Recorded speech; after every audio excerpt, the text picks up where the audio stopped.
Program Laboratorium Metrologii powstał dzięki wsparciu patronów. Bardzo dziękuję za Waszą obecność. Cześć, witam w Laboratorium Metrologii. Dzisiaj bardzo ciekawy temat reflektometrii, czy też tak potocznie mówiąc metod impulsowych, które pozwalają na przykład na pomiar długości danego kabla, bądź też dokładną lokalizację punktu uszkodzenia w tym kablu. Mam tutaj dzisiaj dla Was różnego rodzaju kable, pomierzymy je sobie, pokażę Wam, jakie zjawiska właśnie związane z odbijaniem się impulsów, z reflektometrią, ze zjawiskami falowymi w tych kablach zachodzą. Będzie dużo ciekawych przykładów. Uszkodzę dla Was jeden z tych kabli i zobaczymy sobie na oscyloskopie, czy efekt tego uszkodzenia będzie widać. W końcu też przy okazji powiem Wam, jak poprawnie wykonywać pomiary oscyloskopem takich sygnałów właśnie o dużych częstotliwościach, stromych zboczach, kiedy należy używać terminatora 50 ohmów, kiedy sondy oscyloskopowej i tak dalej, i tak dalej. Zapraszam na film.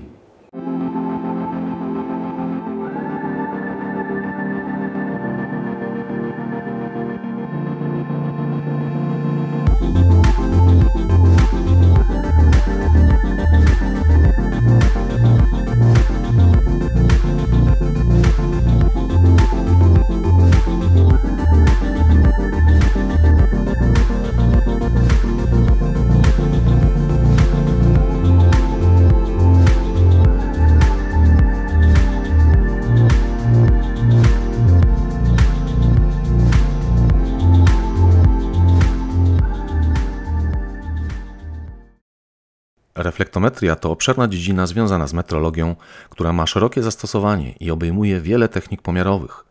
Ogólnie można powiedzieć, że reflektometria polega na emisji fali, przy czym może mieć ona różny charakter fizyczny, i analizie fali odbitej od granicy różnych ośrodków, aby uzyskać informacje o cechach danego materiału, jego strukturze, położeniu i prędkości obiektów, a nawet o właściwościach tkanek ludzkich i zwierzęcych. Fala emitowana może mieć charakter mechaniczny lub elektromagnetyczny. Szczególne zastosowanie reflektometria znajduje w badaniu elektrycznych kabli metalowych i światłowodów. Tak zwana reflektometria czasowa, z angielskiego Time Domain Reflectometry, jest wykorzystywana do pomiaru długości kabli, lokalizacji miejsc uszkodzeń w kablach, oceny ich tłumienia i tym podobne. Ten film będzie miał taką strukturę, że będę przede wszystkim wykonywał pewne eksperymenty, i na bazie wniosków z tych eksperymentów będę próbował wytłumaczyć pewne zjawiska tu zachodzące. Ale te eksperymenty są na tyle proste, że jeżeli dysponujecie oscyloskopem i generatorem, to możecie te eksperymenty wykonywać razem ze mną, do czego Was zachęcam. Do zilustrowania zjawisk falowych zachodzących w tych kablach wykorzystam film z 1947 roku pod tytułem Radio Antenna Fundamentals. Zobaczycie, jak wtedy wyobrażano sobie te zjawiska falowe zachodzące w kablu i jak w postaci animacji to przedstawiono. A dla kontrastu również część eksperymentów zilustruję filmami wygenerowanymi przez sztuczną inteligencję, konkretnie przez generator Sora. A więc w tym filmie też będziemy mieć tutaj takie kontrasty. Spojrzenie z 1947 roku i z 2025 z punktu widzenia AI. Na początek zróbmy sobie bardzo prosty eksperyment. Doprowadziłem do dwóch kanałów oscyloskopu taki sam sygnał. Sygnał prostokątny o częstotliwości 1 MHz 5 V peak to peak z dwóch kanałów generatora. Doprowadziłem ten sygnał dwoma identycznymi kablami BNC, takimi firmowymi. One mają dokładnie taką samą długość, około 1 metra. No i zobaczmy teraz, jak wyglądają te sygnały na ekranie oscyloskopu. W tej chwili mamy sygnał z kanału pierwszego, natomiast włączę również kanał drugi. Popatrzcie, sygnały idealnie nałożyły się na siebie. Tego może nie widać właśnie, bo jeden przykrywa drugi. No i jeśli tu powiększę zbocze, to widzimy może minimalne różnice, ale generalnie, popatrzcie, nie ma tu żadnego przesunięcia czasowego, nie ma tu żadnych różnic. Dostajemy dokładnie takie same sygnały. To jest nasza pierwsza obserwacja. Drugi eksperyment. Taki sam jak pierwszy, takie same sygnały doprowadzone do obydwu kanałów oscyloskopu, ale teraz do drugiego kanału użyłem kabla, który jest znacznie dłuższy niż kabel tutaj wpięty na kanał pierwszy. Ten drugi kabel ma około 4 metry, a ten na kanale pierwszym około 1 metra. No i zobaczmy, jak wyglądają teraz sygnały. Na pierwszy rzut oka znowu są na siebie nałożone, ale jeżeli powiększymy sobie tutaj zbocze, proszę bardzo, to widać, że ten sygnał na kanale drugim jest jakby opóźniony w czasie, to zbocze jego jest opóźnione w czasie względem zbocza sygnału na kanale pierwszym. A więc mamy tu jakieś opóźnienie. Spróbujmy je zmierzyć. Ja już wcześniej włączyłem tutaj funkcję pomiaru przesunięcia czasowego między zboczami tych sygnałów. No i jak widzicie, jest to około 14,7 nanosekundy. Gdyby włączyć tutaj jeszcze statystykę do pomiarów, pewnie można byłoby to dokładniej określić. A więc widzimy, że pojawiła się tu pewna różnica. Wygląda na to, że wartość napięcia nie jest jedynie jakby funkcją czasu, ale również współrzędnej, geometrycznej, związanej z długością kabla.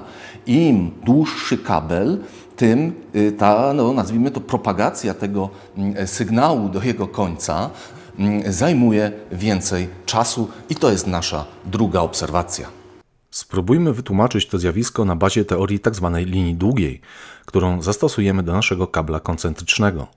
Otóż linię taką modeluje się jako szeregowe połączenie wielu, w domyśle nieskończonej liczby, czwórników składających się z elementów R, G, L i C. Taki pojedynczy, elementarny czwórnik wygląda w ten sposób, gdzie R to rezystancja, L indukcyjność, C pojemność, a G upływność na jednostkę długości kabla. Pełny model naszego kabla można więc sobie wyobrazić jako szeregowe połączenie takich elementarnych czwórników. Załóżmy, że na jeden koniec naszego kabla podajemy impuls o krótkim czasie trwania i stromych zboczach. Co dzieje się w kablu? Przez indukcyjność L1 popłynie prąd, który zacznie ładować pojemność C1. Proces ten będzie trwać pewien czas, nie jest on przecież natychmiastowy. Po naładowaniu pojemności C1 kolejna cewka L2 zaczyna przewodzić prąd, który przez określony czas będzie ładować pojemność C2.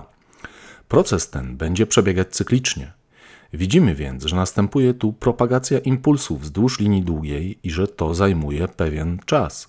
To tłumaczy zaobserwowane przesunięcie czasowe dla kabli o różnej długości. Zanim przejdę dalej, jedna praktyczna porada. Jeżeli wykonujecie pomiary na kilku kanałach oscyloskopu kablami o różnej długości, czy nawet sondami o różnej długości, no to widzimy, że wprowadza to jakieś przesunięcia czasowe między obserwowanymi sygnałami. No i to może być pewien problem. Dlatego niektóre oscyloskopy, tak jak ten, mają taką funkcję, która się nazywa DESCEF i ona pozwala jakby uwzględnić to zjawisko. Popatrzcie, ja mogę tutaj jakby sztucznie, nazwijmy to, wyrównać to opóźnienie czasowe, to znaczy nałożyć sygnały na siebie. Ta ustawiona tu przeze mnie wartość jest równa dokładnie temu pomiarowi sprzed chwili. I teraz mam pewność, że wyeliminowałem ten negatywny wpływ różnicy długości w kablach czy też w sondach pomiarowych na mój wynik. Wróćmy do eksperymentów. I tutaj zacznie się już robić bardzo ciekawie. Popatrzcie, doprowadziłem sobie do pierwszego kanału sygnał impulsowy z generatora, częstotliwość 1 MHz, zresztą widzimy to tutaj, pewna amplituda, po prostu sygnał impulsowy o minimalnej szerokości, jaką mogłem tu uzyskać, 16 nanosekund na generatorze. No widzimy, że te impulsy powtarzają się dokładnie tak, jakbyśmy się tego spodziewali. Ale teraz tutaj przy gnieździe wejściowym oscyloskopu mam trójnik i dołączę teraz po prostu do tego trójnika drugi kabel o pewnej długości. Zobaczmy, co się stanie. Ja może powiększę ten impuls. Dołączam tylko drugi kabel. Popatrzcie. Bez kabla z kablem bez kabla dołączonego, drugi jakby wolny koniec tutaj został dołączony. Tylko tyle. Popatrzcie, co się stało. Pojawił się nam jakiś drugi impuls. No, powstaje pytanie, skąd on się tutaj wziął? Czyżby nastąpiło jakieś odbicie tego impulsu nadanego, tego pierwszego, od czego? No może od końca tego kabla? No załóżmy, że tak jest, no bo jak to inaczej wytłumaczyć? Zmierzmy, jaki jest czas pomiędzy szczytami tych impulsów. Proszę bardzo, zmierzyłem to kursorami i dostałem wartość 40,8 nanosekundy. Zakładając, że ten drugi impuls jest impulsem odbitym od końca tego dołączonego tutaj kabla, no to ten czas jest czasem potrzebnym na propagację tego zaburzenia falowego, tego impulsu do końca kabla i z powrotem. Czyli ten czas reprezentuje sobą tutaj jakby 2 razy długość tego kabla. No to powstaje pytanie, czy jeżeli znam ten czas, to nie byłbym w stanie obliczyć właśnie długości tego kabla? No oczywiście tak. I można tutaj zastosować taką metodę, która nazywa się time of flight, czyli no po polsku czas przelotu, czas lotu, metody szeroko stosowanej ogólnie w reflektometrii, no żeby tu wspomnieć tylko ultradźwiękowe czujniki parkowania, gdzie metoda ta pozwala ocenić odległość do przeszkody, czy też radary impulsowe, które oprócz prędkości pojazdu mierzą odległość do niego i tak dalej, i tak dalej. O tych obydwu tematach zrobiłem osobne filmy. Ale wracając do naszego kabla. Relacja między tą drogą, tą długością kabla 2L, a jaką pokonuje impuls w czasie tym, nazwijmy go dt, czyli 48 nanosekundy, jest następująca. No 2L równa się V razy dt. Co to jest V? No V to jest prędkość propagacji tego impulsu w kablu. Stąd L równa się V razy dt podzielone przez 2. dt, ten czas mamy tutaj zmierzony. Potrzebujemy tylko znać prędkość V, czyli prędkość propagacji tego zaburzenia falowego, żeby obliczyć długość kabla. No, dla większości produkowanych obecnie kabli wartość tej prędkości jest podawana w notach katalogowych. I tutaj ja mam konkretny model kabla, to jest producent Tasker, a kabel RG58CU i z jego noty katalogowej odczytuję, że ta prędkość propagacji zaburzenia falowego wynosi 0,66 prędkości światła. I to jest prędkość charakterystyczna dla takich typowych kabli właśnie tego typu. No stąd po prostych obliczeniach otrzymujemy więc, że długość tego dołączonego tutaj przy gnieździe oscyloskopu kabla wynosi 4 metry i 1 centymetr. 4 metry, no powiedzmy 4 metry. I to zgadza się z faktyczną długością kabla, którą dokładnie zmierzyłem przymiarem. A więc mamy tutaj prostą metodę na pomiar długości danego kabla, nie tylko takiego koncentrycznego, co Wam zresztą później pokażę, bo taka sama zasada, taka sama idea pomiaru obowiązuje dla kabli też elektrycznych, energetycznych i tak dalej. Pozostaje jeszcze pytanie, dlaczego ten impuls tutaj się odbija?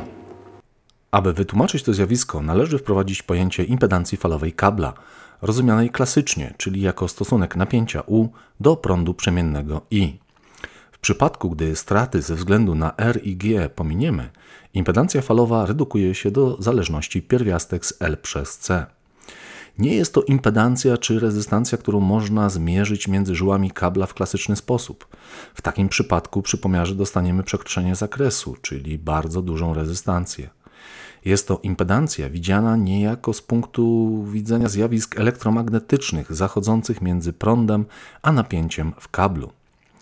Dla różnych kabli impedancja falowa ma różną wartość i zależy od materiału dielektryka oraz wymiarów geometrycznych kabla i żył.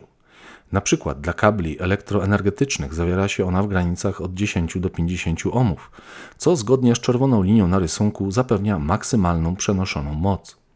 Z kolei w kablach telekomunikacyjnych duża moc nie jest potrzebna, za to istotne jest jak najmniejsze tłumienie sygnału. To ta niebieska linia. Stąd kable telekomunikacyjne mają większą impedancję falową niż energetyczne, a w przypadku kabli koncentrycznych o przeznaczeniu do transmisji sygnałów wizyjnych impedancja falowa często wynosi 75 ohmów. W naszym przypadku impedancja kabla jest równa 50 ohmów, co jest kompromisem pomiędzy małym tłumieniem i dużą przenoszoną mocą. Znając już pojęcie impedancji falowej, możemy się zastanowić nad efektem odbicia impulsu od końca kabla. Nasz kabel ma impedancję falową równą 50 ohmów, ale ponieważ koniec linii jest rozwarty, to punkt ten reprezentuje impedancję o bardzo dużej wartości.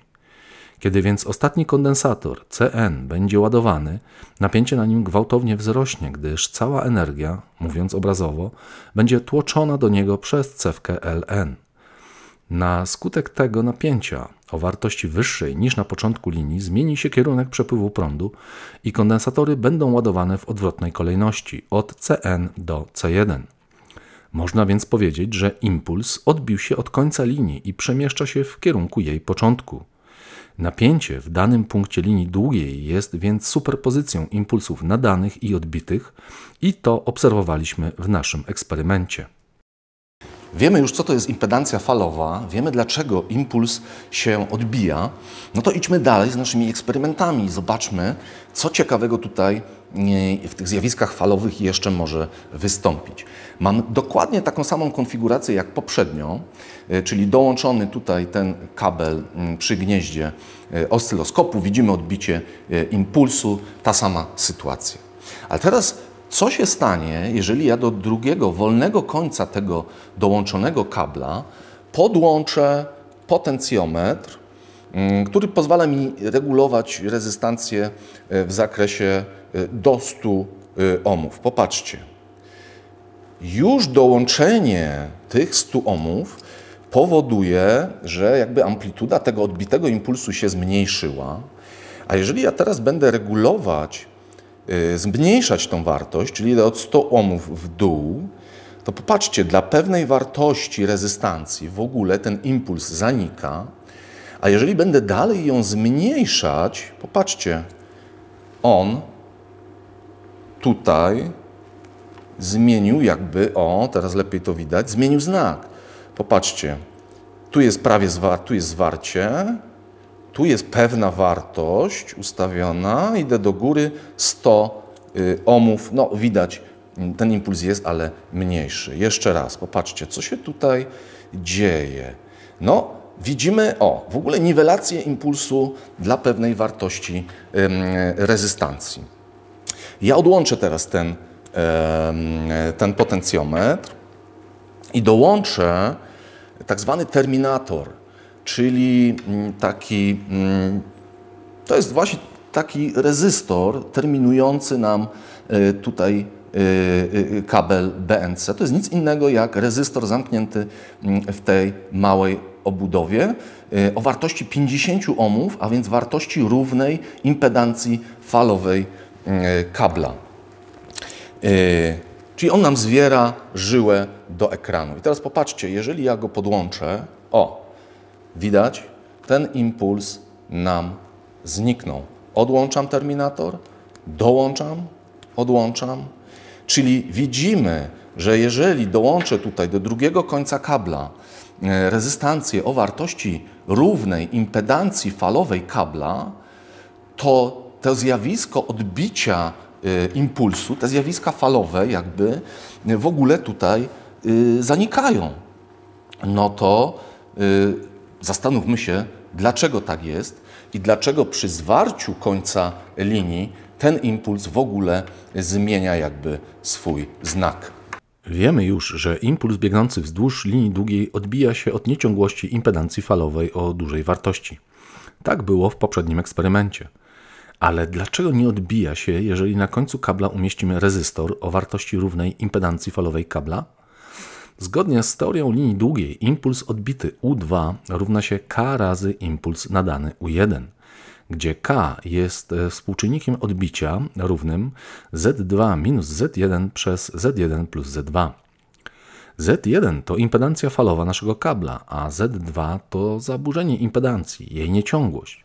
Jak widać na rysunku, z tego równania wynika, że jeżeli Z2, impedancja na końcu linii, ma małą wartość w stosunku do Z1, czyli impedancji falowej kabla, czyli występuje tutaj zwarcie, to impuls odbity ma znak przeciwny do nadanego, prawie równy minus 1.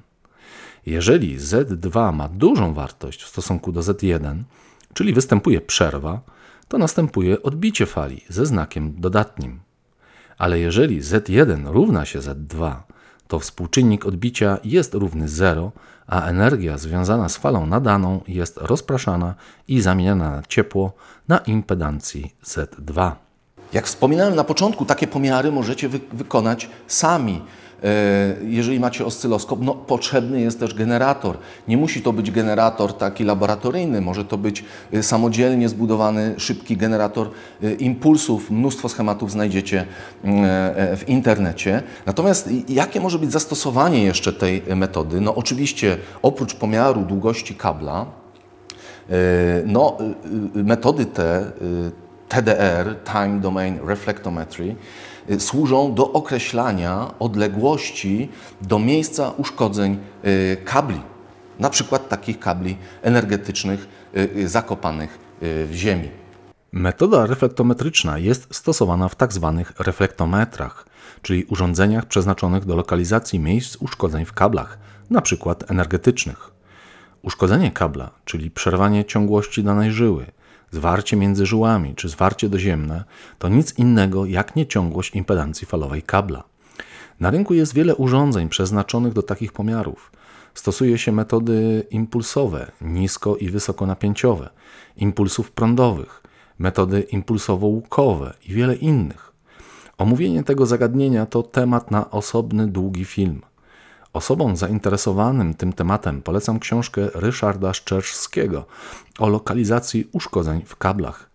Tymczasem wróćmy do laboratorium i zobaczmy, czy faktycznie taką metodą da się zlokalizować uszkodzenie w kablu. Zobaczmy teraz, czy taką metodę można zastosować do zwykłego kabla trzyżyłowego, takiego elektrycznego, sieciowego, tak to nazwijmy, który kupiłem w markecie. Po prostu wybrałem. Jeżeli kogoś ciekawi, miał oznaczenie OMYZO, czyli o ile się orientuje, kabel w izolacji z polwinitu. Teraz ja nie znam prędkości propagacji zaburzenia falowego w tym kablu. No, jest to losowo wybrany przeze mnie kabel w markecie, a więc zobaczmy, czy taką prędkość da się wyznaczyć. Ale w pierwszej kolejności zobaczmy, czy te zjawiska falowe rzeczywiście tu zachodzą. Popatrzcie, jeżeli powiększę sobie ten impuls, to jest mój impuls nadany, no to tu znajduje się impuls odbity. Skąd wiem, że to jest impuls odbity? No, czekajcie, wezmę drugi koniec kabla, on jest dosyć długi. I teraz zewrę te żyły. O, może tak sobie to zobaczmy. Zewrę te żyły, do których jestem podłączony. No i ewidentnie widzimy, że tak, to rzeczywiście jest impuls odbity. Jeżeli teraz będę znał długość tego kabla, powiedzmy, że przygotuję sobie taki odcinek wzorcowy o danej długości i zmierzę czas pomiędzy tymi impulsami, no to będę mógł na podstawie takiego, nazwijmy to, wzorcowego odcinka kabla o znanej długości wyznaczyć prędkość propagacji zaburzenia falowego w tym kablu. I ja to zrobiłem. Przygotowałem sobie kabel dokładnie o długości 6 metrów i zmierzyłem ten czas dokładnie uśredniając, że wynosi on 72,7 nanosekundy. No i gdyby znowu zastosować wspomniany wcześniej wzór, no to okazuje się, że w takim kablu prędkość propagacji zaburzenia falowego to 0,55 prędkości światła, a więc mniej niż przy kablu koncentrycznym, gdzie było to 0,66. Znając prędkość propagacji w takim odcinku wzorcowym, mogę teraz pomierzyć kable o dowolnej długości, tak? Wyznaczyć ich długość, czy nawet odległość do uszkodzenia takiego kabla, no bo już tą prędkość znam. Można sobie tutaj postawić też pytanie, od czego zależy jakby rozdzielczość takiej metody. No niewątpliwie od szerokości impulsu. To znaczy ten impuls nadany, sondujący powinien być jak najwęższy. Ja tutaj z mojego generatora Rigola minimalnie uzyskuję około 16 nanosekund, ale popatrzcie, co się będzie działo, jeżeli ja będę zwiększał szerokość tego impulsu. 16 nanosekund, zwiększam i te impulsy nadany i odbity zaczynają mi się zlewać. Widać? Popatrzcie, nakładają się na siebie, są kolejne odbicia, w ogóle powstaje taki charakterystyczny kształt, a więc jakby rozdzielczość rzeczywiście zależy od szerokości impulsu. Jeżeli chcę mierzyć krótkie odcinki z dużą też jakby dokładnością, rozdzielczością, to szerokość tego impulsu powinna być jak najmniejsza. Spróbuję teraz uszkodzić dla Was ten kabel i zobaczymy, czy zaobserwujemy to zjawisko tutaj na oscyloskopie. Natomiast podłączyłem teraz dużo szybszy generator Tektronix'a. On mi daje dużo węższe impulsy, około 4 nanosekund, więc są one węższe. Mamy impuls tutaj nadany i impuls odbity od naszego kabla. No i spróbuję ten kabel uszkodzić mniej więcej w połowie jego długości. Zobaczmy, co się będzie działo. Spróbuję go tak tutaj zgiąć, nieco zmiażdżyć. Popatrzcie, na razie nic się zupełnie nie dzieje. Ściskam dosyć mocno. Tak, powyginam ten kabel. No, popatrzcie, on jest dosyć wytrzymały, zupełnie nie mamy żadnego efektu na ekranie. No, chyba trzeba będzie go po prostu przeciąć. Tak. O, popatrzcie, jest. Dopiero teraz udało mi się przerwać tutaj jedną z żył i pojawił mi się impuls mniej więcej w połowie odległości. Ja tu jeszcze zrobię zwarcie. O, teraz mamy ciągłość, a teraz zaczynam przerywać tą żyłę. O, no rzeczywiście mniej więcej jest to 1/2 tego czasu. Ten impuls pojawia się gdzieś tutaj. A więc rzeczywiście to widać. No musi być widać, tak? Bo teraz jakby tu mam po prostu koniec kabla. Poprzednio wyznaczyłem prędkość propagacji zaburzenia falowego, więc gdybym zmierzył teraz ten czas, to określiłbym odległość do tego uszkodzenia, które tutaj właśnie zrobiłem. Podobne pomiary zrobiłem dla takiego kabla sieciowego, ethernetowego, popularnej skrętki. Już nie będę Wam tutaj tego pokazywać. Przygotowałem sobie wzorcowy odcinek kabla o długości 5 metrów i zmierzyłem czas propagacji i okazało się, że w takiej skrętce prędkość propagacji wynosi około 0,7 prędkości światła, a więc najszybciej ze wszystkich przebadanych tutaj kabli. Jak zatem poprawnie wykonać pomiary oscyloskopem, aby uniknąć zjawisk falowych i zniekształcenia sygnałów?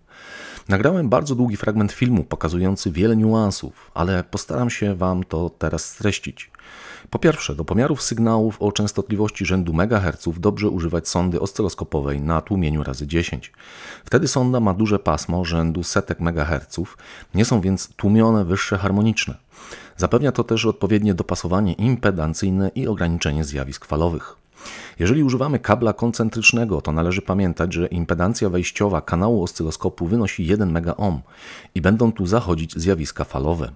Sygnały będą zniekształcone, a dla wyższych częstotliwości, zamiast np. prostokąta, dostaniemy sygnał przypominający sinus, co teraz widzicie na ekranie.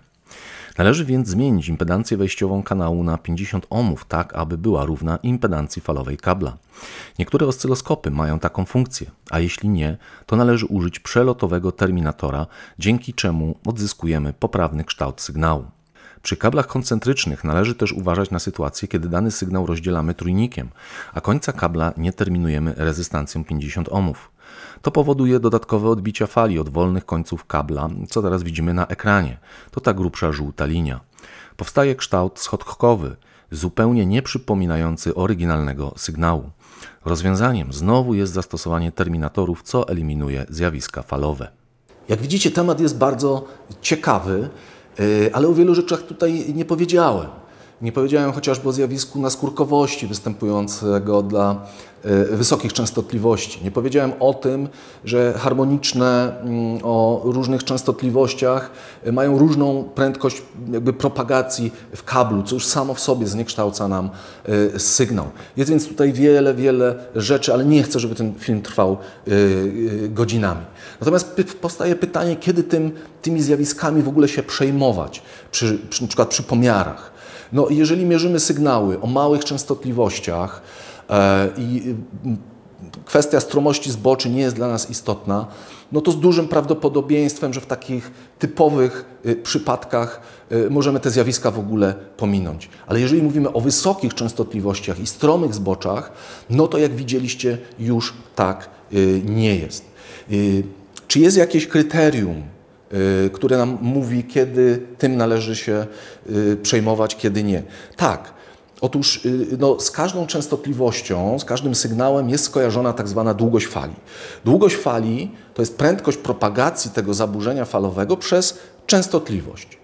I jest powiedziane, że jeżeli długość naszego badanego kabla czy obwodu jest porównywalna z długością fali, chociaż jest też takie kryterium, które mówi, że ta długość kabla powinna być większa niż już lambda czwartych, czyli 1/4 długości fali, to wtedy taki kabel, taki element traktujemy jako linię długą, że już zachodzą tutaj zjawiska falowe.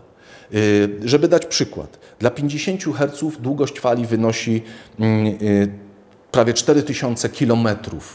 Czyli zjawiska falowe, gdyby zastosować to kryterium, zachodzą od około 1000 km. Z kolei, jeżeli mamy częstotliwość 50 MHz, to tutaj długość fali już jest 4 metry, a więc zjawiska falowe będą zachodzić już od długości 1 metra. Im wyższa częstotliwość, tym to L jest mniejsze. Być może widzieliście czasami na płytkach drukowanych, jeżeli mamy do czynienia z bardzo wysokimi częstotliwościami rzędu setek megaherców czy gigaherców, to niektóre ścieżki na tych płytkach na przykład są takie zafalowane, są wykonane w postaci takich wężyków. O co tam chodzi? No właśnie chodzi o to, żeby pomiędzy kolejnymi ścieżkami wyrównać na przykład opóźnienia czasowe, które mogą występować w sygnałach. Dlatego jedna ścieżka ma nieco inaczej wygląda niż druga ścieżka leżąca obok, po to, żeby obydwie miały tą samą długość. A więc to są bardzo ciekawe rzeczy. Natomiast takim podstawowym zastosowaniem było to, które Wam tutaj dzisiaj pokazałem. Dzięki za zobaczenie tego filmu do końca i do zobaczenia następnym razem.